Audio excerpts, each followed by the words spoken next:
My name is John Miller. I'm a documentary filmmaker and the owner of a small production company up in the foothills near Fort Collins, Colorado. I've been interested in Mount Everest for a long time, I think ever since I was in 5th or 6th grade, and I wrote a report on Sir Edmund Hillary. My adult relationship with Everest began in the fall of 2002, when I met a young professional climber named Ben Clark. At 23 years old, Ben had already summited South America's Aconcagua, Africa's Kilimanjaro, and expeditioned on Mount McKinley and Nepal's Dhaulagiri. Of course, this was all in addition to several Western Hemisphere volcanoes and countless ascents of Colorado 14ers and paid climbs up Mount Rainier. In October of 2002, my friend Major asked if I would be interested in assisting him to edit some footage he had shot. Of course, I jumped at the chance. Major was the Northern Colorado Bureau photographer for Denver's ABC affiliate, and once every year, he produced a news feature on climbing a mountain. That fall, he had decided to focus on an Everest-bound Colorado State University student named Ben Clark. The two climbed 14,267-foot Torrey's Peak, and the resulting story aired throughout Colorado and its surrounding states. The feature was very well received, especially by Ben. Not long after, he and I began to discuss just what it would take to document, on video, his upcoming ascent of Everest. Well, one thing led to another, and before I knew it, I was on a plane with Major and Ben, heading for Kathmandu, Nepal. I was heading for Everest. The spring of 2003 was not a very comfortable time for international travel, especially to Asia. The war in Iraq was less than a month old, and there was this mysterious illness called SARS causing quite a scare. Within the climbing community, you often hear that just getting to Everest is half of the battle.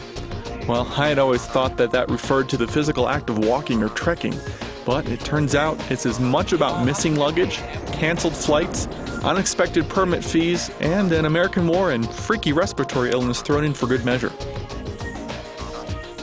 Well, the expedition lasted for 2 full months and was without a doubt the adventure of my life. Throughout everything, my cameras were rolling. The climb was successful, and our team of Lawang, Lakpa, and Ben made it to the summit and back down again safely.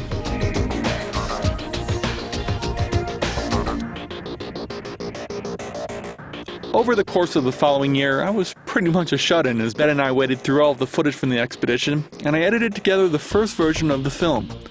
On May 22, 2004, the first anniversary of Summit Day, we held a screening of the film, Everest, The Other Side.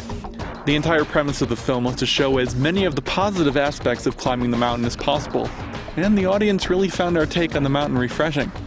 That first screening was a huge success, and I have to tell you, a lot of fun. Well, from spring 2004 until spring 2005, we showed the film to anyone who would watch it.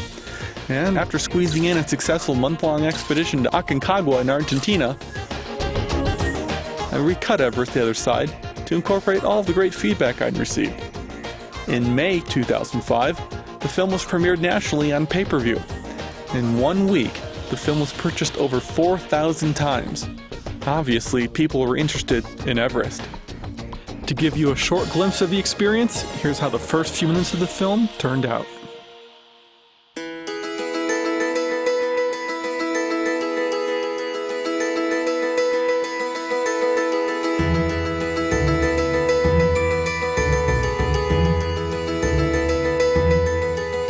At 29,035 feet, Mount Everest is the tallest mountain on the Earth. Every year, hundreds of people from all over the world dream of standing on its lofty summit.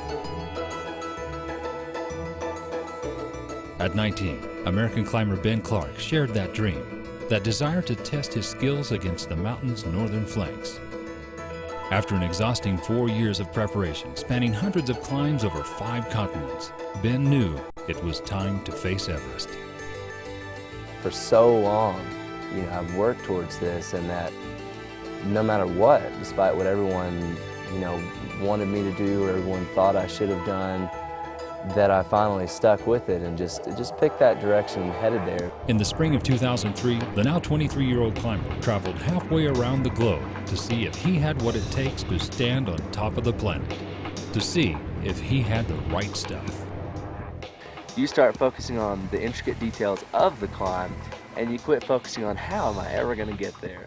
And that's the point. Everest begins to become a challenge and a problem in details less than it is in logistics of getting here. Now it's about physically what is it going to take, and can I pull that out of myself.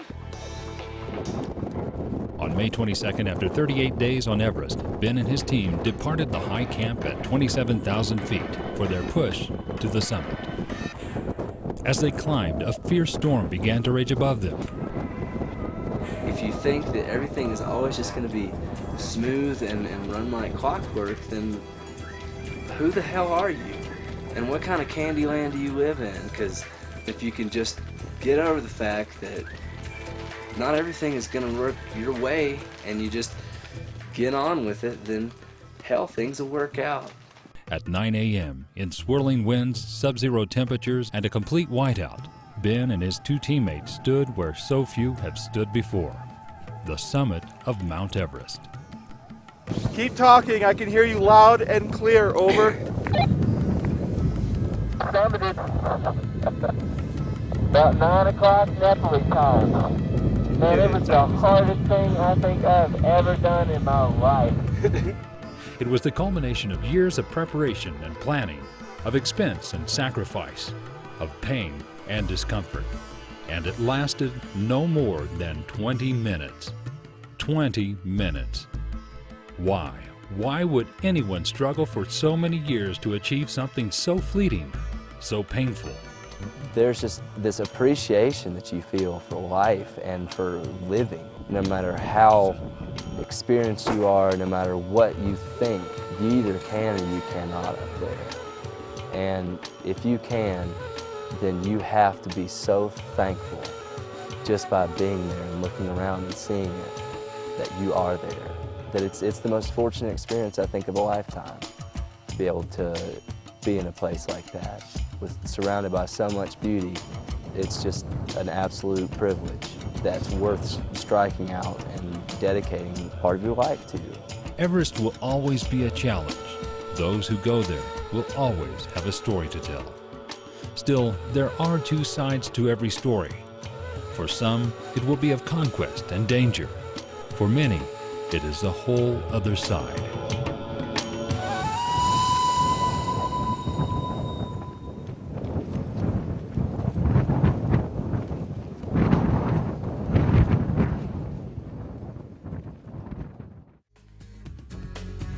The problem editing and re-editing the film is that the final version can't possibly incorporate everything that happened on the trip. All told, I returned from Everest with over 80 hours of tape of the expedition. The final cut of the film totaled just 84 minutes. Average that out, and it appears that only 1 minute of every hour that I filmed made it into the finished version. Well, this is a problem that every single film made about Everest suffers from. How in the world can you compress an experience as large as Everest into 90 minutes, or 60 minutes, or 45 minutes? Well, you can't. You can only show a small part of the experience. Well, podcasting, especially video podcasting, is going to change all of that. The tagline for Everest the Other Side is because the depth of the experience is greater than the height of the mountain. Finally, we're going to be able to show the full depth of this experience. Over the coming months, I'll be editing sections of footage together and then watching them with Ben and other people involved with the expedition. I'll be recording our commentary to the footage so you can get all of the stories right from the people who experienced it firsthand. It won't always be exciting, and I can guarantee there will be a lot of bad hair days. But it will be true to the expedition experience, and it will always be entertaining. You've probably seen some of what it's like to climb Everest. Well, this is the rest. This is the rest of Everest.